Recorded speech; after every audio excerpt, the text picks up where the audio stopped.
له خوبه ناوخته پاڅېدل مو عمر لنډوي. د شپې لخوا د ناوخته ویده کېدو ډېر لاملونه کېدی شي، خو اکثره خلک د ورځني کارونو پوره کولو لپاره د شپې ناوخته ویښ پاتې شي.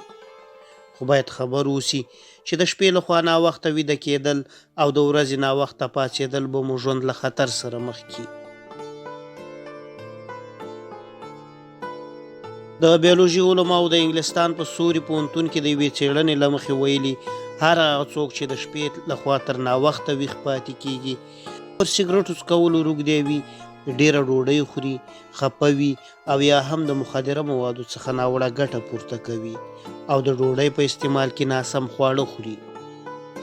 په نړیوال ژورنال یا کرونوبیولوژي انټرنیشنل کې د یوې خپرې شوې مطالعې په ترڅ کې ویل شوي چې هغه کسان کوم چې ناوخته راپاڅېږي نسبت نورمال کسانو ته 30% د شکر ناروغۍ، 20% د تنفس ستونزې او 94% رواني ناروغۍ ورته پیدا کېږي. په دغه مطالعه کې ویل شوي چې څېړونکو د ژوند ژغورلو په اړه بحث کولو کې وموندله چې له وخت وړاندې مړینې بنیادي لامل د شپې لخوا د خوب څخه محرومیت دی.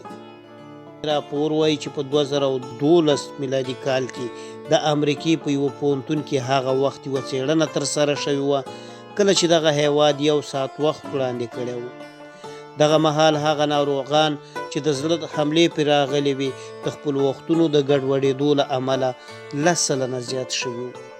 خو د ښه ژوند تېرولو لپاره پکار دي چې زموږ په خپل ورځني کارونو کې ژور بدلون راولو، قرباني ورکړو او اضافي کوښښ وکړو.